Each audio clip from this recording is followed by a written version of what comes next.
అమిత్ షా, పవన్, నాదెండ్ల మనోహర్ భేటీపై చేసిన వ్యాఖ్యల్ని ప్రొఫెసర్ నాగేశ్వర్ ఉపసంహరించుకున్నారు.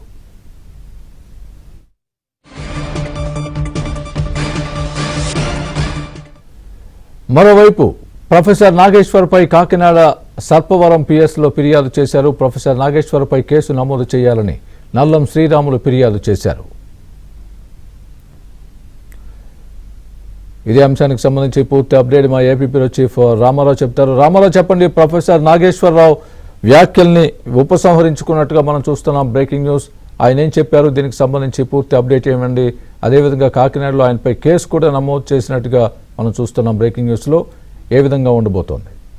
స్వామి, ప్రొఫెసర్ నాగేశ్వర్ చేసిన వ్యాఖ్యలు ఇప్పుడు రాష్ట్ర వ్యాప్తంగా కూడా తీవ్ర దుమారం రేపుతున్నాయి. జనసేన సోషల్ మీడియా కూడా దుమ్మెత్తిపోస్తుంది. అదేవిధంగా జనసేన పార్టీ కేంద్ర కార్యాలయం కూడా కొద్దిసేపటి క్రితం ఈ విధంగా విద్వేషాలు రెచ్చగొట్టేందుకు చేస్తున్న ప్రయత్నాలను ఎట్టి పరిస్థితుల్లో కూడా సహించబోమని, అదేవిధంగా ఎవరైనా సరే ఎంతటి స్థాయి వ్యక్తులైనా కూడా తప్పనిసరిగా చర్యలు తీసుకొని తీరుతాము అని కూడా హెచ్చరించారు. న్యాయ, క్రిమినల్ చర్యలు రెండు కూడా తీసుకుంటామని హెచ్చరించారు. ఈ నేపథ్యంలోనే కొద్దిసేపటి క్రితం ఛానల్లో నాగేశ్వర్ మాట్లాడుతూ తాను చేసిన వ్యాఖ్యలను బేషరతుగా ఎటువంటి భేషజాలకు పోకుండా, దశభిషలు లేకుండా తాను పూర్తి స్థాయిలో ఉపసంహరించుకుంటున్నాను అని కూడా ప్రకటించారు. ఈ వివాదాన్ని ఇంతటితో ముగించాలి అని కూడా ఆయన విజ్ఞప్తి చేశారు. ఈ నేపథ్యంలోనే ప్రొఫెసర్ నాగేశ్వర్ చేసిన వ్యాఖ్యలపై కాకినాడ జిల్లా సర్పవరం పోలీస్ స్టేషన్ లో కేసు నమోదైంది. అక్కడ జనసేనకు సంబంధించిన నేత ఇచ్చిన ఫిర్యాదు మేరకు కేసు నమోదు చేశారు. అదేవిధంగా కృష్ణా జిల్లా మచిలీపట్నంలో కూడా అక్కడ ఒక మచిలీపట్నం తాలూకా పోలీస్ స్టేషన్ లో కూడా ఒక కేసు దాఖలు చేశారు.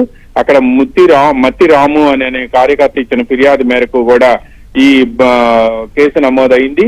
ఇప్పటికే రాష్ట్రంలో 2 కేసులు నమోదయ్యాయి. కొద్దిసేపటి క్రితం జనసేన కేంద్ర కార్యాలయం కూడా దీనిపై తీవ్రంగా స్పందించడమే కాకుండా ఇక ముందు పవన్ కళ్యాణ్ కానీ, లేకపోతే జనసేన పార్టీకి సంబంధించిన అగ్రనేతలు కానీ, లేకపోతే ఇతర నేతలపై కానీ అభూత కల్పనలు, అవాస్తవాలు ప్రచారం చేసిన ఎవరిని కూడా ఉపేక్షించబోమని హెచ్చరించింది. ఇటువంటి వాళ్లపై వెంటనే క్రిమినల్ కేసులు దాఖలు చేయాలని, అదేవిధంగా న్యాయపరమైన క్రిమినల్ చర్యలు కూడా తీసుకోవాలని కూడా నిర్ణయించినట్టు కూడా ఆ పార్టీ కేంద్ర కార్యాలయం నుంచి కొద్దిసేపటి క్రితం వెలువడిన పత్రికా ప్రకటనలో స్పష్టం చేశారు. Swami, right. Thanks for the update Ramarao.